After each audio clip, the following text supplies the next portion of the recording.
guys, I am back and I thought that I would come back to do a video around Arab American Heritage Month, which is happening the month of April. Now, this is a month where they focus on the contributions of Arab Americans and also Arabic culture and Arabic language. So what I've done here is I have put on the side some books by Arabs.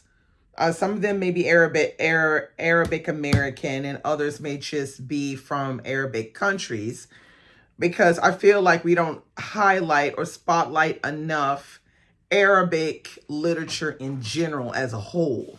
So I tried to go and look through to see what I had that I could show you that could either be possibilities from what I've already read or possibilities of books that I would like to read.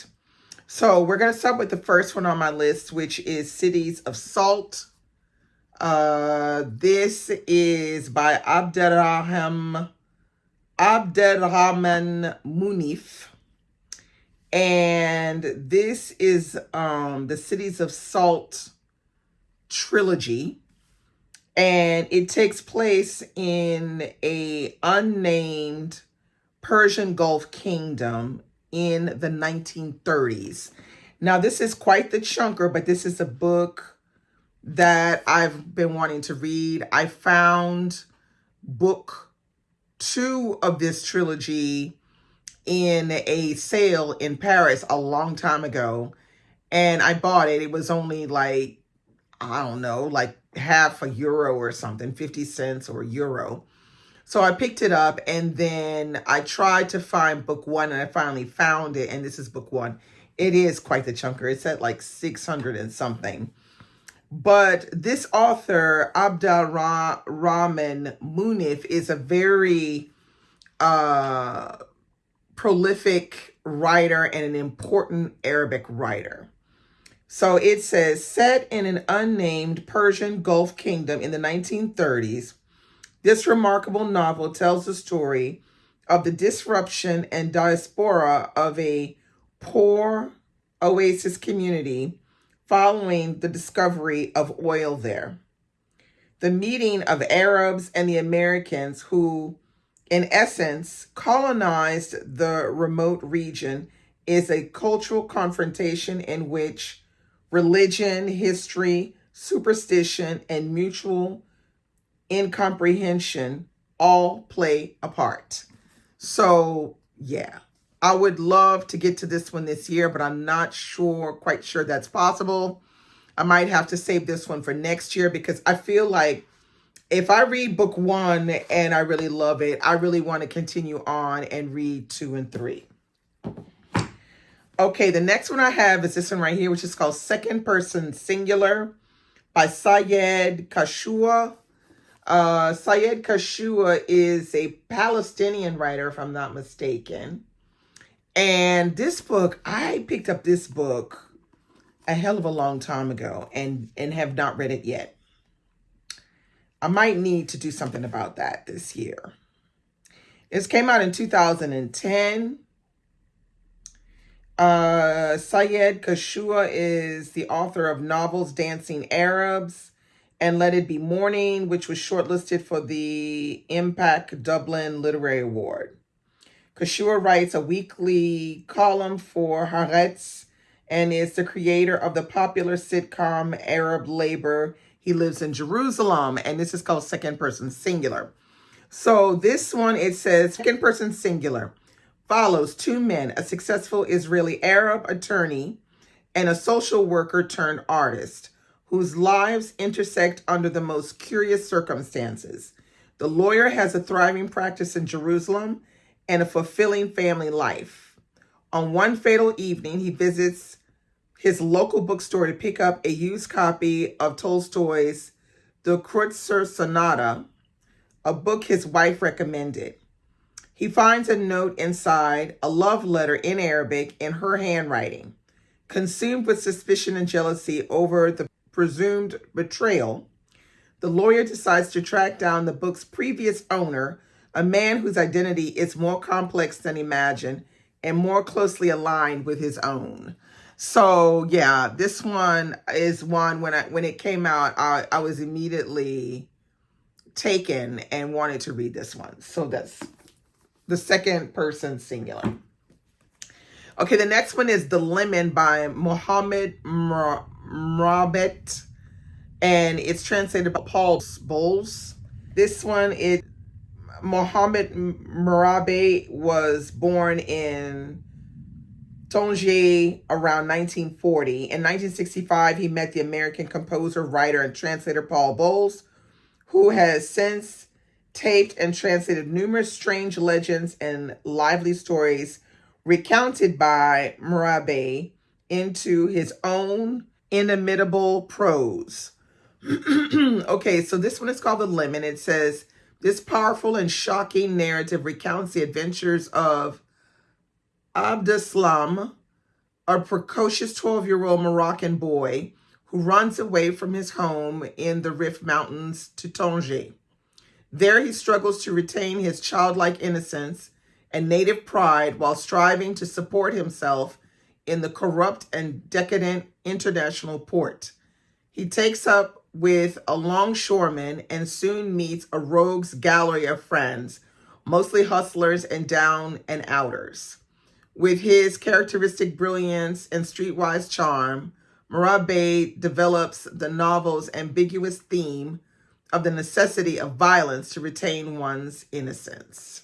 The Lemon.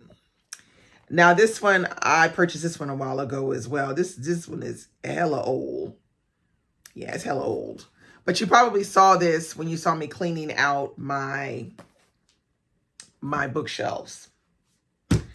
Okay, the next one I have on my list is this one right here, The Yacoubian Building by Allah al-Aswani, an Egyptian writer. I think he's from Egypt. Let's see. Yes, he is actually living in Cairo, and he's a dentist there. He's a journalist who writes a monthly opposition newspaper column, and he makes his living as a dentist in Cairo, Egypt, where his first office was in the Yacoubian Building. The Yacoubian Building, which caused an immediate scandal due to its sexual frankness when first published in Egypt, has been translated into 9 languages and was made into film. It had the largest budget in Egyptian cinema and has been screened at various international film festivals. So this is the one I'm going to be reading this month, and I'm going to be reading this to fit one of the prompts in the Something Bookish reading challenge. So this is The Yacoubian Building by Allah al-Aswani. Okay, the next 3 are these right here, which are by Naguib Mahfouz. So we have Palace Walk, Palace of Desire, and Sugar Street. So this is the famous trilogy, one of the biggest famous books by Naguib Mahfouz. Now, I have read already Palace Walk, but I am looking forward to rekindling the idea of rereading Palace Walk and following up with Palace of Desire and Sugar Street. So this one is, I think it's 1950, I think. Let me just give you a quick rundown. Hang on just one second. Okay, so Palace Walk, it says, this is a sweeping and evocative portrait of both a family and a country struggling to move toward independence in a society that has resisted change for centuries. Set against the backdrop of Britain's occupation of Egypt immediately after World War I, Palace Walk introduces us to the Al-Jawad family. Ahmed, a middle-class shopkeeper, runs his household strictly according to the Quran, while at night he explores the pleasures of Cairo. A tyrant at home, Ahmed forces his gentle, oppressed wife and 2 daughters to live cloistered lives behind the house's latticed windows. while his three very different sons live in fear of his harsh will. Now, let me tell you, I really enjoyed this first one. So I'll be happy to get back into, reading Palace Walk and hopefully be able to follow through and finish reading these three others. Now, I also have this one right here, which is called Bird Summons by Leila Aboulela. And Leila Aboulela is a writer from South Sudan, if I'm not mistaken, from Khartoum. She was born in Cairo and grew up in Khartoum. She has written 4 other novels, so The Translator, Minaret, and Lyrics Alley, all of which were longlisted for the Orange Prize, and The Kindness of Enemies. Lyrics Alley won Novel of the Year at the Scottish Book Awards and was shortlisted for the Commonwealth Writers' Prize. So this book follows 3 women, Salma, Moni, and Iman. So Salma is happily married, but is trying to fit into her life in Britain. Moni gave up her career in banking to care for her disabled son, and now her husband wants to move to Saudi Arabia, where her son probably won't get the care that he needs. And Iman feels burdened by her beauty. She's in her 20s and already in her 3rd marriage. She is treated like a pet and longs for freedom. So this is a book about women, and I would love to get to this one probably next month. I don't think I have room on my list to get to it this month. So those are all of the books that I think could be interesting for Arab American Heritage Month. Like I said, the one that I am going to be reading this month is the Yacoubian Building. If I can, I'll read something else on my little stack here.